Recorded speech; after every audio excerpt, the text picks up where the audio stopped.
રાજકોટમાં ભાજપ અગ્રણી નીતિન ભારદ્વાજે કરેલા બદનક્ષીના કેસમાં કોર્ટે કાર્યવાહી કરી છે। પૂર્વ વિપક્ષ નેતા સુખરામ રાઠવા, કોંગ્રેસ ધારાસભ્ય શૈલેષ પરમાર, ભાજપના એમએલએ સીજે ચાવડા અને અંગત મદદનીશ સામે કોર્ટે ધરપકડ વોરંટનો આદેશ આપ્યો છે। ભાજપ અગ્રણી નીતિન ભારદ્વાજે રાજકોટની કોર્ટમાં બદનક્ષીની ફરિયાદ દાખલ કરી હતી। આ બદનક્ષી કેસમાં કોર્ટે તમામ આરોપીઓ વિરુદ્ધ પ્રોસેસ ઇસ્યુ કરી અને કોર્ટમાં હાજર થવા હુકમ કર્યો હતો।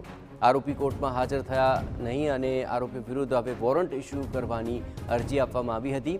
કોર્ટે ફરિયાદ પક્ષની અરજી મંજૂર રાખી અને તમામ આરોપીઓ સામે ધરપકડ વોરંટ ઇસ્યુ કરવાનો હુકમ કર્યો છે।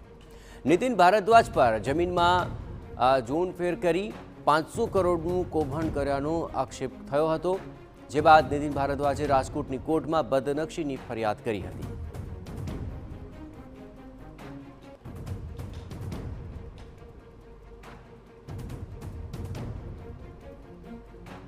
કોંગ્રેસના વિપક્ષના નેતા અને ધારાસભ્યએ અમારા ઉપર આક્ષેપ કરેલો અને એના અનુસંધાને અમે બદનક્ષીનો દાવો કરેલો।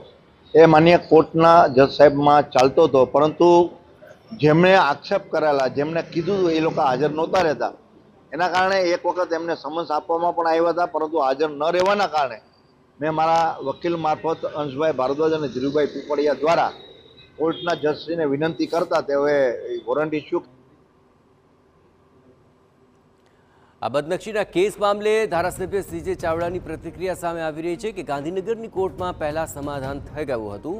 21 માર્ચે કોર્ટમાં હાજર રહેવાનું હોવાનું પણ તેમણે જણાવ્યું। સમાધાન થઈ ગયું હોવાથી એક દિવસ કોર્ટમાં હાજર રહીશું તેવું જણાવ્યું। અને ત્યાં પણ સમાધાન ભૂમિકાનું વલણ ચાલી રહ્યું છે, પરંતુ કોર્ટની જે પ્રોસિજર હોય એ કોર્ટની પ્રોસિજર કોર્ટના પ્રોસિજર પ્રમાણે ચાલતી હોય છે। એમાં મુદતો કાઢતા હોય છે। મુદતોમાં હાજર ન રહી શકીએ તો કોર્ટ છે એ એના કામગીરીના ભાગરૂપે ધરપકડ વોરંટ કાઢતા હોય છે, એટલે કે એ દિવસે જે દિવસ મુદત હોય એ દિવસે આપણે ચોક્કસપણે હાજર રહેવું। બદનક્ષીના કેસ અંગે કોંગ્રેસના ધારાસભ્ય શૈલેષ પરમારે નિવેદન આપ્યું। ગાંધીનગરમાં સમાધાન થયું છે, રાજકોટમાં પેન્ડિંગ છે।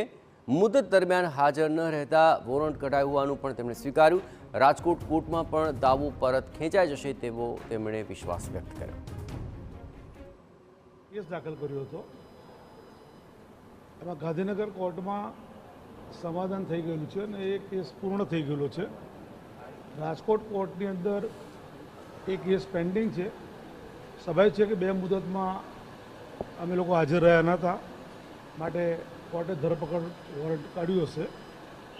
જે પણ લીગલ કાર્યવાહી કોર્ટ દ્વારા કરવામાં આવેલી છે એની સામે અમારા વકીલ દ્વારા પણ એ કાર્યવાહી કરવામાં